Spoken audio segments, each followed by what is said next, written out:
कुरुक्षेत्र युद्ध समाप्त हो चुका था। पांडव जीत चुके थे। दुर्योधन युद्ध में घायल होकर मृत्युशैया पर पड़ा था।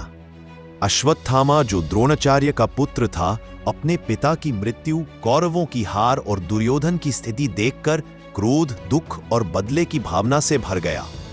दुर्योधन की प्रतिज्ञा जब दुर्योधन मरने से पहले अश्वत्थामा से बोला, हमारा वंश समाप्त हो गया, कुछ ऐसा कर जिससे पांडव भी जीवन भर रोए। इसने अश्वत्थामा के भीतर बदला जगा दिया।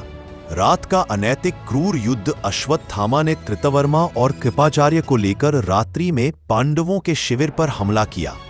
उस समय पांडव सो रहे नहीं थे, बल्कि वह पांचों पुत्र, उत्तरा के गर्भ से भविष्य का उत्तराधिकारी और अन्य भाइयों से जन्मे बच्चे नींद में थे। अश्वत्थामा ने सोते हुए निष्कवच निर्दोष पांचों पुत्रों का वध कर दिया। उसने समझा, मैंने पांचों पांडवों को मार दिया, पर वास्तव में वे पांडव नहीं, उनके पुत्र थे। द्रौपदी का हृदय विदीर्ण हो गया जब प्रातः रोते हुए सैनिकों ने पांचों फलक शव लाकर द्रौपदी के सामने रखा। द्रौपदी चीख पड़ी, ये मेरे बेटों के शव क्यों हैं?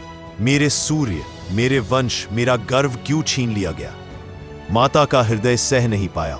वह अपने बाल खुला छोड़कर कांपते हुए स्वर में बोली, जिसने सोए हुए निर्दोष बच्चों की हत्या की, वह संसार में जीवित रहेगा, पर उसका शरीर कभी स्वस्थ नहीं रहेगा।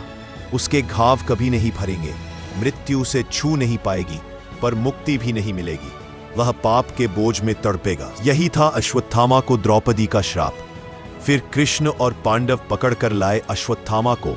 अश्वत्थामा भयंकर अस्त्र चलाकर छिपा हुआ था, पर अंततः पकड़ा गया। द्रौपदी ने कहा, मैं पाप का प्रतिशोध चाहती हूं, पर ब्राह्मण वंश का विनाश नहीं। इसलिए इसे जीवित रहने दो, ताकि यह अपने कर्मों की आग में तड़पे। यह सुनकर कृष्ण बोले, हे द्रौपदी, तुम्हारा यह श्राप धर्म के अनुरूप है, इसलिए यह शाप अवश्य फलेगा। श्राप का प्रभाव, कृष्ण ने अश्वत्थामा से उसका दिव्य रत्न छीन लिया, जिसके कारण उसका शरीर सड़ने लगा। घावों से बदबू आने लगी।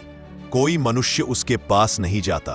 वह अमर है, पर मुक्ति नहीं मिलेगी। उसके शरीर पर 7 घाव दिए गए, जो आज तक नहीं भरते। उन्हीं को कहते हैं 7 नित्य जलते हुए घाव।